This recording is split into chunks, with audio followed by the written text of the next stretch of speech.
Thank you for joining us on the Smile Effect Podcast. I'm your host, Katrina Houston, mom, dental hygienist, author, and life enthusiast. Have you ever thought the universe was sitting back and having a good laugh while seeing how much pain you can actually endure? You are not alone. Every single person has a story, and it's in these stories of pain and struggle that if we allow ourselves, we will find beauty.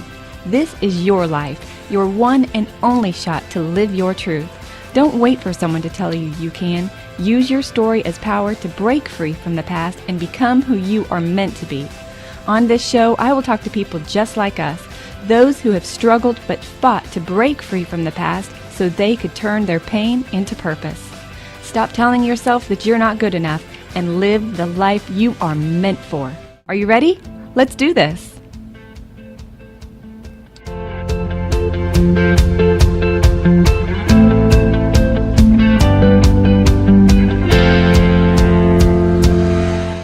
Ryan, thank you so much for being on the show. It's my pleasure to be here. Thank you. You're welcome. Well, this is an extra special show because what I haven't told the listeners is that Ryan is my brother. So Ryan's mom and my dad were married, and it wasn't a great relationship, we could say. My dad was a heavy drinker and wasn't around much, and when Ryan's mom left my father, she took me with them. And my mother was a drug addict and in and out of prison, so I was blessed to have somebody to take me in and to love me. And Ryan, I know your story and your struggles that you've endured throughout your life, and I'm constantly in awe of your persistence to succeed. So I wanted to bring you on the show so that you could inspire the listeners. Well, thank you, sister. And it is one of those things that I have to likewise and congratulate you from knowing exactly how we grew up, poor kids in the ghetto on food stamps, to now look at you. You have a beautiful family, and you've turned your life around in such a beautiful and inspiring way. So I'd like to congratulate you as well. That means a lot. Thank you. So from the moment you were born, you've endured one struggle after another. Tell us a little bit about that. Well, I was born, so the interesting thing about mom is, of course, she's a rebel, and she gave birth to a rebel in me. But, I was born with what's known as a club foot. So my foot was entirely turned backwards. And I was also born I arrived unexpectedly, let's just put it that way. So my mom and my dad were not married. So my mom tried to keep it a secret that I was coming along, and I wasn't actually introduced to my family, that is grandma and granddad, until after I was born. And, here arrives this kid with a busted foot. And, in those days, of course, a lot of pressure to be married and do everything the right way, get married, have children in the right way. And so my mom felt a little bit ashamed. And as mom introduced me to the family, I also had this bar and cast across my feet as an infant, in order to straighten out my club foot, which I'm so grateful that she did, because all these years later, it's just been such a blessing to be able to play sports and be athletic and do all the things that I did. So, unlike my father, who just bailed on the entire relationship, was in and out of prison, was abusive and not a part of our life, mom stuck in there, took care of me, took care of my foot, got it all straightened out, and then of course we began our path to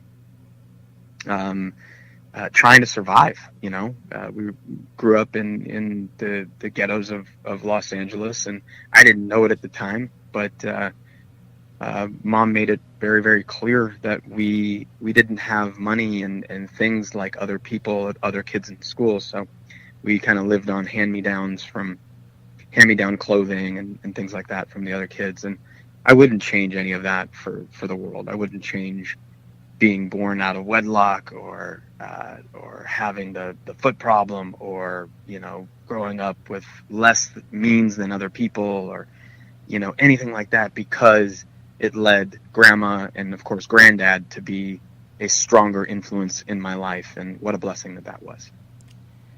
Absolutely. Now, I have to just tell the listeners here, when you said you got the hand-me-downs when you were a kid, so just so everybody knows, then I got Ryan's hand-me-downs. So I was a girl in used boys' clothing. So, but that's just how it went. I wonder if Robbie got the clothes after I did. Oh boy, yeah. So our younger half brother, his name is Robbie Houston. He definitely did. He definitely got the hand-me-downs from us. So it went from 1 to 2 to 3, one right after the other. I don't think that he noticed as much because his friends didn't see him like his brother in school with those clothes. Is the funniest thing. Our childhood friend, you probably remember, Katrina, Tommy Burlew would come walking up to me at school and say, "Hey, those are my clothes." And it's like, yeah, thanks, pal. Yeah, thanks. Thanks for letting everybody know about that. Yeah, appreciate that. That was a character building moment. Right. Oh, but you've come a long way since then. So how much do you think that not having your father in your life made you who you are today? Well, I think that one of the great things that I've learned is to study people that are successful. And if you really take a look at people that are super successful and you study them, you'll notice the one common thread. People are genius in one thing, mathematics, or they're genius in investment strategies, or they're genius in innovations, right? And they have this genius, and it seems like they just have this skill that's over and above everybody else. But the common thread, I think, is overcoming adversity. And Steve Jobs said, you can't connect the dots going forward. You can only connect the dots going backward. So if you ask me a question like that, the only thing that I can say is that all the dots connected going backwards lead me to gratitude. Like, I'm so grateful that my scumbag father was not a part of my life, because it took him and his way of life, his lying, double standarding, he was so abusive, both verbally, mentally, and physically. Like, it took that out of my life and inserted the energy of granddad, my grandfather, who is my hero, who was stable, who never lied, who always was there, who gave the right type of advice for the right reason. He was an orphaned farm boy that starved his way through college as a boxer, and then starved his way through UCLA, ultimately becoming an electronic engineer and then a rocket scientist. So here's this orphan farmer that becomes a rocket scientist, and that's the type of person that both has a genius intellect, but also the compassion and empathy of knowing what it's like to start from nothing, not have a father, and was an excellent father figure for me to look up to, even though I didn't implement all of his advice right away. Of course, it took me my own learning curve. I'm just utterly grateful that I had him as the example. Yeah, he was a major influencer on your life as a grandfather and just as a man in general. You're definitely lucky to have him. I love that you said that you have to connect the dots from your past, and you're so right, because in my first episode, I talk about how I'm not good at a lot of things, but I'm great at one thing, and that's getting over shit. And unlike some people who get stuck in the pain of their past and the mistakes that they've made or the life that's been handed to them, and just staying there, I have found a way to just move on and learn from the things that have happened to me, even if it wasn't my doing, or if it was my doing, learn from it and do better next time. And that's what you've done as well. Now, you did go try to build a relationship with your dad at one point, didn't you? Yeah, it wasn't actually. I don't think it was meant as a relationship to build with him. What was going on is, right after high school, he was finally out of prison, and he had a successful construction company. and I needed a baseball scholarship, and I got one down in Alabama, the same area that he was in, and he offered me a car, and a car to a brand new car to an 18-year-old. Of course, you'll go anywhere for that. So I was excited for the new experience. I was excited for college, and I was excited for the car. Of course, immediately I arrive, he doesn't get the car. I get in a fight in college, and that was the end of that. So it was kind of a short-lived reunion of sorts, but suffice it to say, I learned a lot from that experience. Just the lesson will return until you learn the lesson. That is that my birth father is and always will be the way that he is, and that's not something that I can go change. I cannot change for him. I can only change myself. And so I learned that lesson.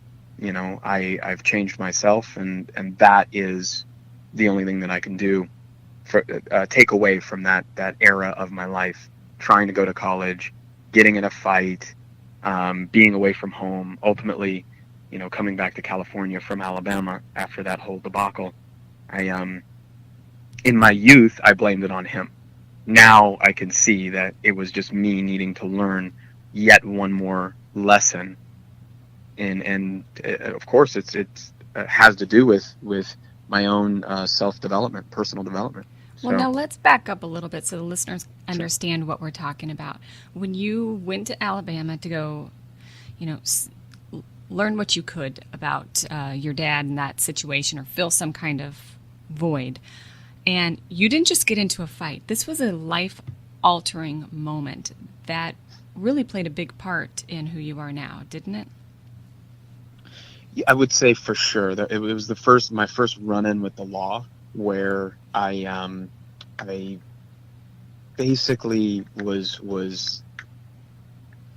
in this place where I was lonely. I was being picked on by this kid at school, and it was like repeat after repeat, over and over again. And it was during it was in a climate of college that I didn't really know myself very well, or how to handle myself in that climate. So my baseball scholarship was to Talladega, Alabama, and Talladega, Alabama college at that time was an all black college. So it's all black kids, and I grew up here in Los Angeles, California, which is quite a mixture of social and cultures, and so I was used to a mixture of things, but I wasn't used to this all black culture, and I was being harassed, teased, and basically bullied for not being as black as some of the people, or as gangster as some of the people there. And my skin is fair skinned, so I'm half black and half white, and so this entire scenario of being bullied, picked on, all this stuff, led me to get into a fight, beat this guy up pretty badly with a baseball bat. Then the police came, took me, put me in jail. I was charged with a felony. It was a big deal, and at this moment, I look back on it with, again, the pain and regret of handling myself in that way.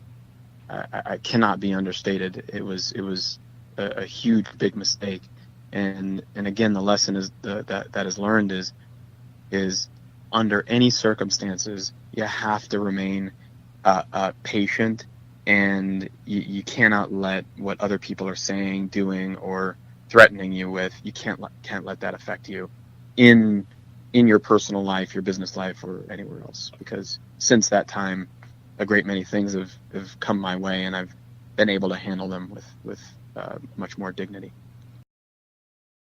Do you think that moment was the tipping point of moments your whole life where you felt bullied, and that you couldn't fit in, you were poor, you didn't have a dad, here you are in a whole new place with all new people, and it wasn't maybe turning out the way that you thought, and you just snapped? Yeah, Yes, if you're saying if it was a critical part of my life, yes, Mm-hmm. it was absolutely was. Um, it's hard for me to put my emotions back into the 18-year-old self that I was, Mm-hmm. meaning, I remember being confused about myself. I remember definitely not having the amount of wherewithal to look for more answers than I was looking for. At that time, it was just, I'm being bullied and picked on. This is someone else's fault. I need to react. And I had again, a limited amount of experience to react with. So Mm-hmm. I do think it was a tipping point, and I think it created a lot of problems. I learned that my actions don't necessarily just affect me. So, And maybe it was a granddad, compounding effect. yeah, is it Mm-hmm. great? So I felt terrible. Mom didn't have any money at the time. My scumbag father, wasn't going to help with anything like bail money or anything like that. So, and again, it ended up on granddad. Granddad cleared out his savings account to bail me out of jail. I had to come back all the way to California. We had to fight the case, fly back and forth from California to Alabama. It cost my family time, energy, money. Mom was at the brink of just giving up on me because I was starting to lash out and have other, not as big of fights, but still, I was still fighting in my youth. I was still having more run-ins with the law. So during this time that I'm fighting this case, I had more things that popped up, and it just kept reoccurring that I didn't have the capability to cope with being an adult. Mm-hmm. If you ask me to track that back, like where that comes from, like where the entire thing stems from, I think it's a couple things that are quite simple. I think it's because the very first time I met my dad when I was a baby, like maybe 4 or 5, he beat me bloody. And then secondly, mom, throughout my entire life, mom had very, very hard difficulty raising me, you, and Robbie all at once. And she was very emotionally unstable. She was hurt, tired, and she had insomnia. She had and all this pain, from my childhood. I absorbed it, and the stress and the anxiety. So I became one of those types of people that was, on one side with my father, a um, I was a damaged person, and I think that damaged people damage people, right? That's what they do. Right. Damaged people damage people. And then with mom, it was just like everything had to be good, better, or great, and there was just no predictability as to what she was going to act like from day to day. And so those are things that I had to myself reconcile. So again, that was not on my dad. I'm grateful for that whole experience. I'm grateful. It makes me stronger. I'm grateful for mom and her endurance, that she just scraped by with enough, even though she had anxiety, even though it was troubling. So I know where all this stuff stemmed from now. I'm turning 40 next month, so I know now. But as an 18-year-old, as an early adult, I didn't understand where all this stuff was coming from inside of me. The anger, the anxiety, the need to fight so hard. I didn't understand why. Now I do. I'm glad that you mentioned that you absorbed her pain and anxiety, because that's true. That's a real thing. As kids, they really do feel what the parents are putting out, and it is molding them. So, parents, I know you're stressed out, and it is hard parenting. You just got to take a deep breath and step away if you have to, because it's not just the words your kids are feeling, they're feeling what you're feeling too. So thanks for bringing that up. Okay, here you are, 18 years old, you're going through this difficult time, but you go back to Los Angeles and you're working through it. When was the moment when you realized that you were going to be okay? When I knew that I was going to be a father. So the very moment that I heard that I was going to be a dad, so of course history repeating itself with my mom and me arriving, I arrived outside of wedlock, didn't do it the right way. I didn't know that my mom did not introduce me to the family until I was born. Well, when I knew that I was going to be a father, I didn't run to the family and tell them either. And so Yes, I I remember this learned, moment vividly. yeah. So I learned that I'm going to be a father, and my instinct was this. I wanted to be everything like what Granddad was and nothing like what my father was. So I wanted to be supportive, caring, and I wanted to be there, and I wanted my son to know who his dad was, and I wanted my son to know that his dad loved him, and it was unconditional. It didn't come with conditions. There was not going to be abuse. There was not going to be um, anything to hinder my son's progress, or at least trigger him into being a person that reacts out of the fear of pain. So I knew that from a young age. And so at 21 years old, I learned that I was going to be a father. And what it did is it set off this thing in my mind that said, I need to provide. I need to start getting something really solid. And you know this, Katrina, being my sister. You know, I was very athletic, and so the most natural job for me that paid the most money at the time was to become a personal trainer. So I did. I became a personal trainer. I was still working a customer service job when I started becoming a personal trainer. So in the morning, I would wake up really early. This is before my son Aaron was born. I would wake up really early, 4 a.m., train people at Bally Total Fitness, which doesn't exist anymore. LA Fitness bought it out. But train people at Bally Total Fitness for $25 an hour from 5 a.m. to noon, and then work the swing shift 2 p.m. to like 11 p.m. at emergency roadside service as an emergency roadside operator in the evening, just because I wanted to start to sustain a life for a child and be there. One of the things that mom, and you know this because your dad and my mom had that relationship, mom complained about a lot, was no support from any father, either one, your father or mine. $0, no money coming in, 3 kids, how do you pay for that? I didn't want my son to have that same thing. So every single month from the time he was born to he is about to be 18 years old on February 9th, 2019, I will have an 18-year-old son. That's crazy. Every single month he has always received childcare. He spends summers with me, weekends. He knows who his father is. And I think that was the real trigger for me to go start in the right direction, becoming a personal trainer and getting my life together and wanting to do something positive so that I can be there for my son. Would you say that Aaron saved you in a way? Yes, absolutely. There's no doubt about it. I believe that fatherhood in and of itself, that his arrival at that very moment of my life was critical, because I would have just kept doing jackass shit. Mm-hmm. I mean, I really would have.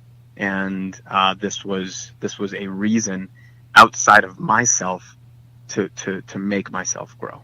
So it's easy to live for yourself, but when somebody else relies on you, it's a total game changer. The same thing for my kids. They completely saved my life. So, and I tell them that all the time. They don't really understand what I'm talking about, but I still tell them. Makes me feel better. All right. So, at what point did you realize that you wanted to turn your pain into your purpose? Well, I think there were some things that happened, along the way that allowed me to finally just hit rock bottom and just kind of bottom out in my career. So, as you know, Granddad taught me that work ethic, and if you apply the right work ethic to any sort of field of expertise, whether it's personal training or like him, a rocket scientist, or whatever it is, you have the right work ethic, things are going to fall into place. And if you're sturdy, if you're persistent, if you overcome adversity, you can get anywhere you want to go. For me, at the time, it was personal training, and the only issue is that personal training was good and great, and I started making actually really, really good money as a very young man. And the first thing you do when you're a poor kid from the ghetto, when you start making some money, is you go buy a car. Of course, you go buy a Lexus, because why make an intelligent decision Mm-hmm. when you can make a rotten decision like buying a Lexus when you're a child and you don't belong driving it?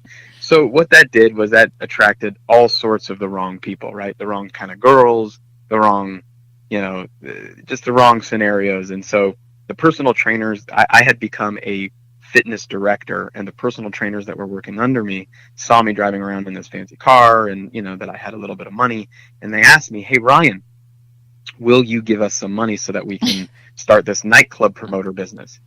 And of course I jumped to, oh my gosh, and we're going to make $10,000 a week, and you just give us a couple grand right now. You're the 50-50 partner, so you're going to make $5,000 a week. We're going to have this wonderful nightclubs and all the women and alcohol and yada yada. They're giving me this whole shebang. I'm like, wow, that sounds great. So I give them the money, and they immediately lose it. And that kept happening for weeks and weeks until finally I start promoting this nightclub business that I didn't even want to start, so much that LA Fitness, where I was working, found out, and they fired me because I was telling them that I was clocked in and I was not. So I deserved to be fired. So I had no choice but to make that nightclub business work. And the nightclub thing is definitely another thing that was me incongruent with how I was raised. I was raised by a conservative family to do conservative things, to act conservatively and not be a Hollywood big shot. And so here comes this whole King Ryan events thing, and I'm trying to parade around like I'm, Hollywood badass number one. And it was not me, because on the flip side of things, Granddad is starting to lose his mind. And one of the things, if not the biggest regret that I have in my entire life, is that when Granddad started to fall into Alzheimer's and dementia, that I was not by his side. Because anywhere in the entire world, if I were ill at any moment, he'd have been there, and I was not. And that eats away at me, and I think it eats away at me in a good way now. And the reason I say it is that I'm now there for my family every single time, because I don't want to live with that same type of regret. And so, as I'm doing this whole Hollywood thing, acting like I'm a big shot, Granddad's losing his mind and ultimately takes his life. Ultimately decides to shoot himself in the head, and we were all devastated. He didn't want, he felt like he was a burden, right? He did. Granddad felt like he didn't want to lose his mind and be taken care of.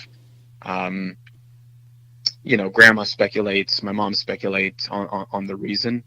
We don't really know the reason that he took his mind, but we can speculate that the type of man and the life that he led, that he didn't want to be a burden on his family. He didn't want to be taken care of, so to speak.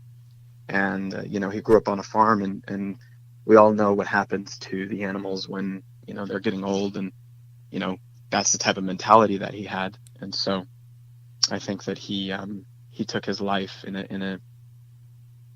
a way that was meant to be, releasing the burden of the family. And so that led to Grandma and Mom pressuring me, like high court pressure, after Granddad passed away, in a very devastating fashion. Mom and Grandma are coming at me about getting married and having kids, and getting married and having kids. And so I try, and I meet some very decent girls, and I met one that I was with for a very long time, and she aborted 2 of my babies, because I was still in this nightclub business. So it was all messed up, so Granddad was gone. I'm in this nightclub business, which is not really me. I'm doing parties for whoever, Penthouse, Hustler, Playboy, Grammy nights, whatever it is. I'm just out there promoting. And then I'm trying to have this wholesome relationship and build a marriage with a girl, and it just didn't vibe well with her. So she was aborting the kids. And finally, just it all hit me. And after one sort of large event that I did, I just fell into a deep depression, and I laid on the couch for about a year, watching TV and eating and getting really, really fat, like fat. And you know this, sister. I'm short, so you can't be short, fat, bald, and ugly. You got to choose. You got to choose like one or the other. Or, you could be one or the other, but you can't be short, fat, bald, and ugly. No, you can't have it So, all. right. So, so there I was. I was depressed, and I think that is where the desire for me to connect the congruencies in my life to lead to transformation, true transformation, one that a transformation that will not be ever turned around again. It is a true transformation in that I started to understand myself. So, I got fat. I broke up with my ex-fiance. We parted ways. I moved into, ironically, the bedroom that Granddad took his life in at Grandma's house, at Grandma and Granddad's house. And in that very room, I started reading personal development and self-help books that changed my life forever, giving me reasons and thoughts, giving me ideas and success principles, giving me true value systems and understanding what my value hierarchy is and what my human needs are and how to self-soothe, how to sleep alone again. That was like terrifying for me, sleeping alone after years of being with someone. Those types of things that I had to overcome have been overcome. So it's a true transformation that took place, and I vowed that none of my work was going to hurt anybody anymore. I vowed that from that moment on, that all of the work that I was going to do was going to be to assist in helping people grow and support. I love that. What book would you say is the go-to? There's so many amazing books out there. It's so hard, but what book affected you the most?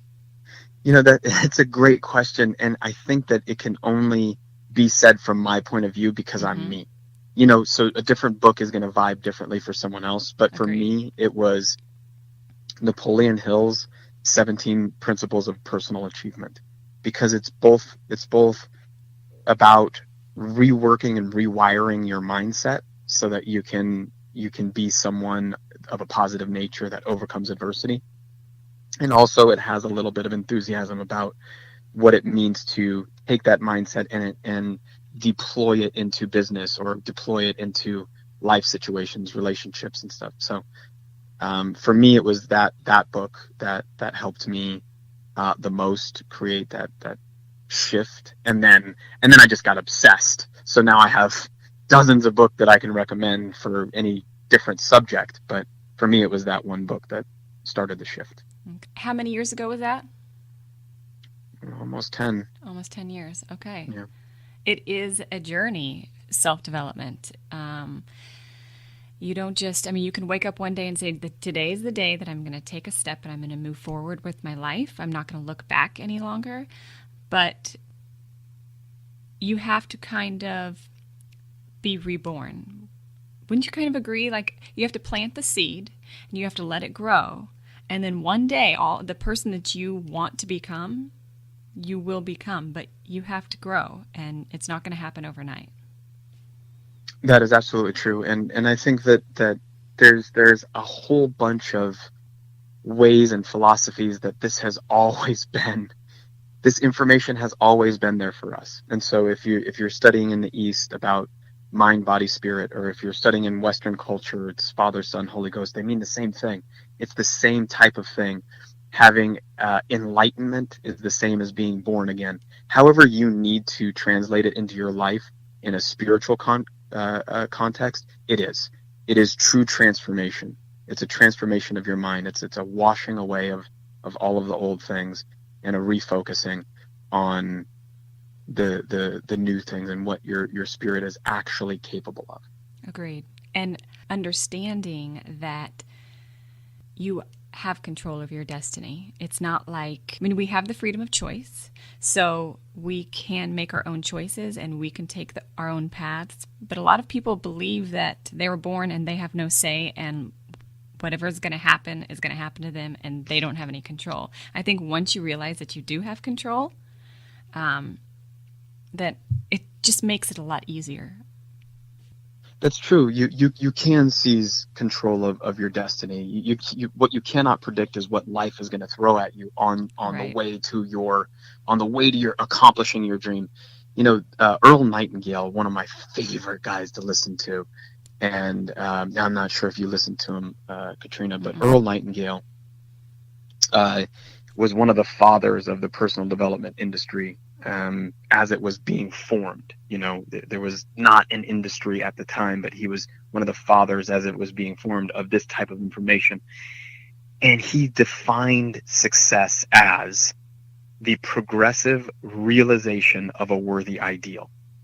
And I think that there's such wisdom in that definition of success, because it means that it's ongoing.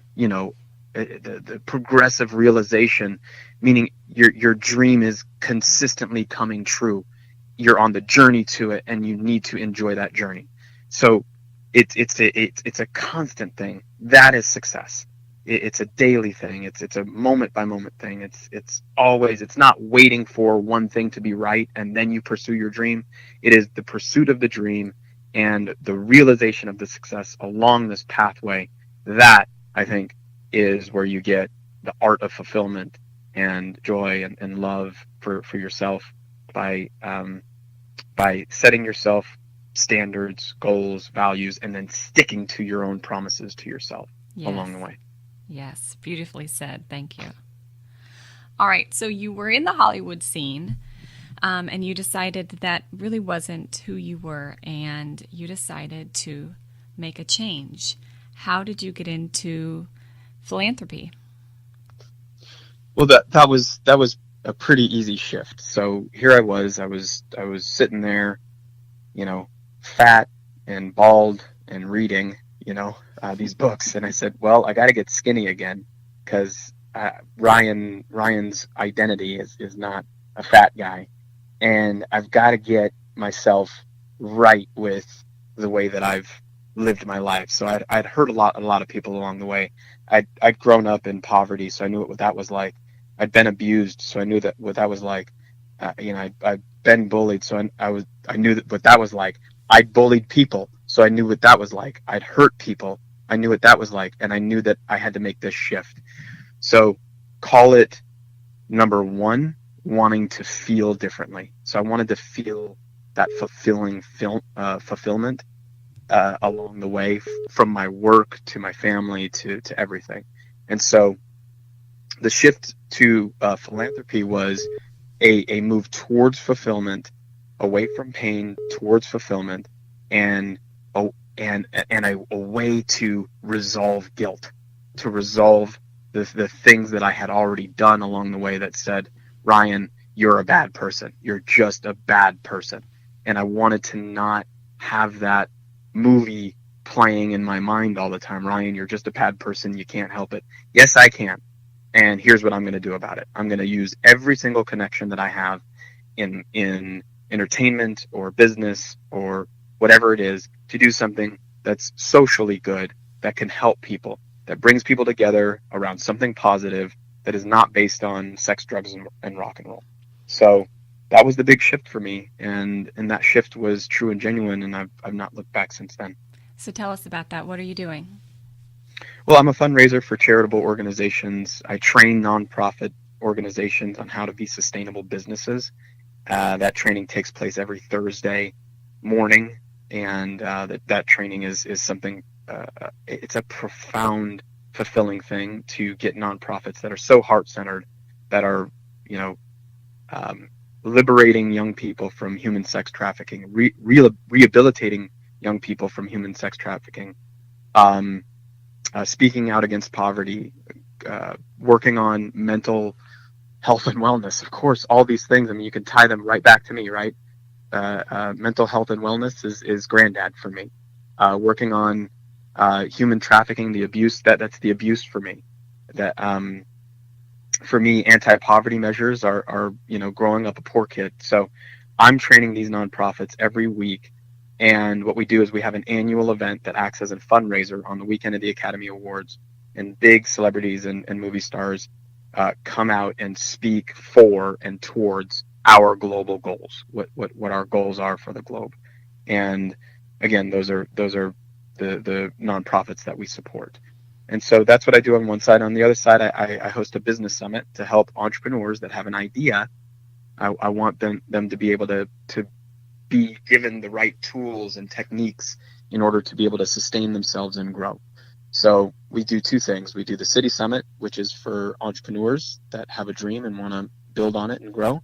And we do the City Gala, which is for nonprofits that want to do something good in the world. And you have one coming up, don't you? Yeah, February 21st through 24th, Los Angeles, California. That is the weekend of the Oscars. It's the same weekend, so we kind of piggyback on the festivities of what's already going on in town, because a lot of notable celebrities and influential people are around, and the more influence that we can garner around our event, the more funds we can raise, and the more awareness we can spread. So what is the nonprofit that you're working with now? The nonprofit is called Global Unity Foundation. And Global Unity Foundation I founded in order to support the different areas of what global goals would look like. So it works in concert, or it has the same sort of theme as the United Nations global goals, except that we fund smaller private organizations where we know that there's not going to be a lot of wasted spending. Okay. Can you give us an example of some of these? Yeah, a good example of some past ones are Project Now. They are an education platform for young people that are underserved. Community Inspiring Today's Youth, we helped to launch them. Unite for Good, we promoted them back in 2013, 2014. My Life, My Power is a great organization, anti-bullying and also helping kids that have been incarcerated, sort of when they get out of incarceration, how to, move into a positive life and not repeat the cycle. I can go on and on, to be honest. I've supported dozens of nonprofits over the years now. That's incredible. Yeah. Is there one that stands out to you the most?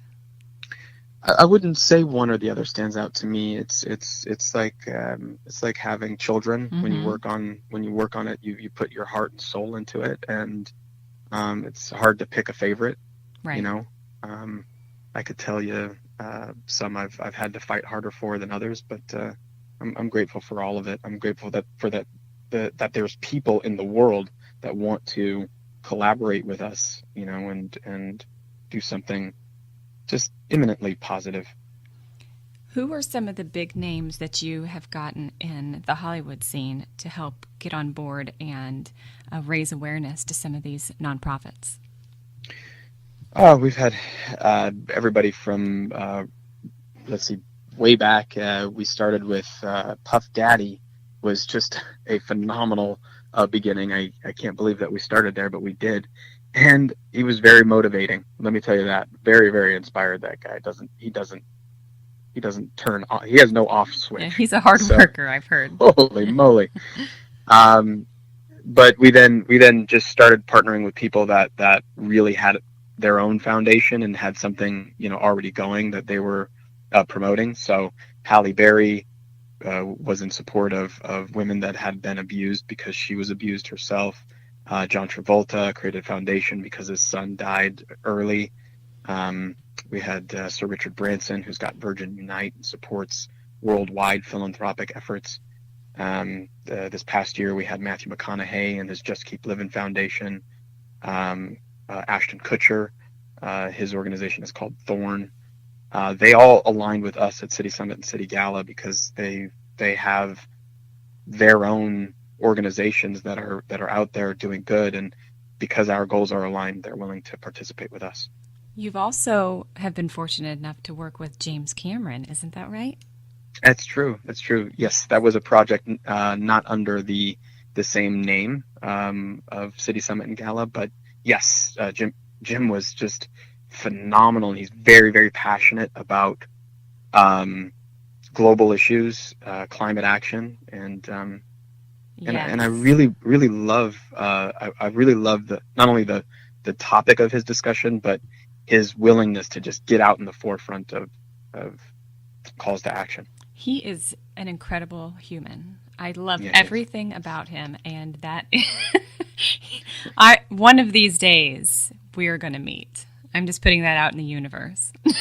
Fantastic. Let it be done. Yep, there you go. You have met some of the world's most inspiring humans on Earth.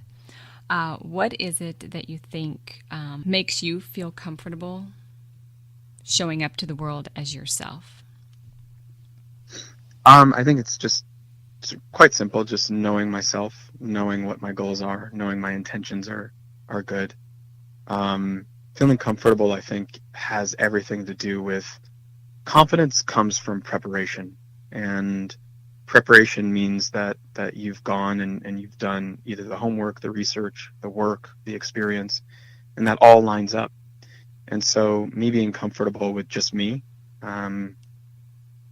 is I think the most essential thing in order to show up and be comfortable, be prepared.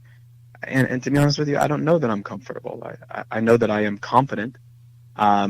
Comfort to me is almost something that I steer away from. I like to live just outside of my comfort zone, you know. So if it's the most difficult phone call of the day, I'd rather make that first. Yeah, if it's the most difficult thing, I'd rather do that first. There's a book, Eat That Frog. Eat That Frog. I think that's Brian Tracy, right? I don't remember the author. Yeah. Yeah, and so there's wisdom behind that, and I think that living just outside of my comfort zone has been something that has helped me just consistently grow. And believe me, I'm still taking the lumps, big fat lumps, and it's the endurance to keep on going. I think that the endurance, one of the things that I recommend, especially for business owners, anybody in life, they always need it. They need the ability to overcome, and then the imagination that right as they're going through anything, if in pain or in business and life, just remember that creativity has no limits. And if anything is possible if you keep changing your approach. So the way that I put it is that you have to remain steadfast in your goals, but flexible in the approach. I agree. One of my favorite books by Liz Gilbert, Big Magic, and she says that thoughts are like little dust particles that float in the air. And these ideas, these little thought dust particles, will go in your head. You've got the idea, and you can either put it to use, and if not, it's going to leave you and it'll go to somebody else. So if you've ever had that moment where you've been like, hey, somebody just created this product, but I totally had that idea and I was going to do it, but you didn't use it, so it went to somebody else. So if you don't use your ideas and your creative thoughts, they will leave and find somebody else that will bring them to reality. Absolutely agreed. So, what advice would you have for somebody who is going through something similar to, the things that you've been through? If they're in a dark place and they're trying to find their way out of it, what would be some first steps that you would give them? Oh, the first thing is the answers are inside of you. They're already in there. And so to go inside and to seek answers from yourself is the very first place. The answers are there. And if you're looking, you're going to find them. The Spirit talks to us. Really, if you quiet your mind and you allow ideas to come through, if you allow for the right inspiration to come through, you will, and then you take action, you will overcome the adversity that you're going through. So that's the first step, is looking inside. And then there's all this wisdom out there. As soon as you look inside, we're blessed. We have the internet, we have books, we have teachers, we have mentors, we have schools, we have classes, we have everything in the world in order to prepare you after you've taken that look inside to decide what your adversity is and how you're going to overcome it. Yes, I love that. The smartest person in the world, if they have an IQ to, produce phenomenal, mathematical equations and answer all those things, but they don't have the gumption, the emotional quotient, the desire and the effort behind it to take action, then their IQ basically means nothing. It's not going to serve them. Right. So you have traveled the world, met some of the world's most inspiring people. Do you have big plans for 2019, or do you have big plans for your life? Do you think that this is as good as it's going to get? You've reached a tipping point here. That's a great question. The real thing is that I'm building up the City Summit to be sold. So I will sell the for-profit business so that I can continue the work of the non-profit entity that really I believe I was put on this planet to do. And so I'm building up the City Summit to be sold within the next year or two to someone else. I will still always be a part of it as the founder, but I believe my future is in working on global unity because it makes me grow myself. In essence, I do not represent global unity right now. It is my foundation, but I have a dream to grow into the person that can help sustain the Global Unity Foundation. And that's my goal. That's and I wonderful. think that's why I was put here. If you're not growing, you're dying. So every day is room for growth. So I love that. That's awesome. So where can our listeners find you, find out about your organizations, and connect with you if they want to do that? Connecting, finding, everything is all citygala.org. CITYGALA.org. And you can find out about the summit and the beneficiaries and the news articles. You can see who's attended in the past, photos, all the event information is at citygala.org. And you guys are on Instagram, aren't you? Yes, and under the same City Gala. Okay. At City Gala. If there was one message that you would leave with the world, what would it be? I believe that we rise by lifting others, and that can come in many different ways, whether it's just a wife that is constantly encouraging her husband or her children, or it's a guy that is a blue collar worker that just whistles while he works and loves his life. And I believe that we rise by lifting others, and I think that that's my purpose is to continue to lift others up as opposed to the opposite. So I love it. That would be my message. That's beautiful. Thank you. All right, Brian, thank you so much for taking the time. I know it's a busy time of year for you. Best of luck in all your adventures, and until next time, thanks a lot. Love you. Thank you so much for having me. I love you too.